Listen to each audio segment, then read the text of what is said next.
Sa mga may flight naman mula sa NAIA, mas mainam na agahan po ang pagbiyahe papunta sa airport dahil mabigat na naman ang daloy ng trapiko sa dagsa ng mga biyahero bago magpasko. At tinutukan yan ni JP Soriano. Sa Pilipinas, sana gustong magdiwang ng Pasko ni Mark kasama ang kanyang pamilya. Ang problema, tinawagan na siya ng foreign employer at kailangan na nilang sumampa ng barko. Ganun po talaga kasi yung profession po namin, malalayo po talaga sa family.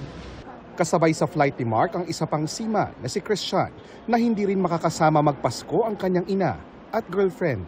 Yung opportunity na makukuha mo pagka sumampa ka is once in a lifetime lang po. Kaya tinitimbang na lang din, pero masakit pa rin. Kaya ng oras na para pumasok sa airport, mahigpit na yakap na lang muna ang maagang pamasko ni Mark sa ina at kapatid.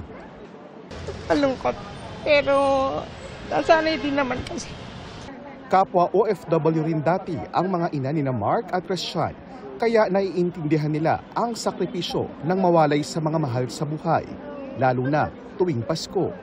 Si John naman, balik trabaho rin sa Pasko, pero dahil ayaw mawalay sa mag-iina, isang buong taon niyang pinag-ipunan ang sorpresang isama ang buong pamilya sa Hong Kong para magkakasama sila sa Pasko.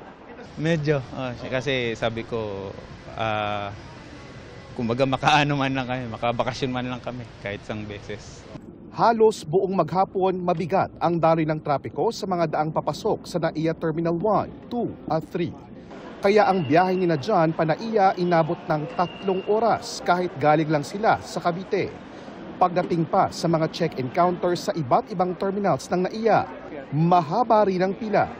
Batay sa datos ng MIAA, tumaas ng mahigit 14% ang bilang ng mga pasaherong umalis at dumating sa mga terminals ng NAIA ngayong buwan ng Disyembre kumpara sa parehong period noong isang taon.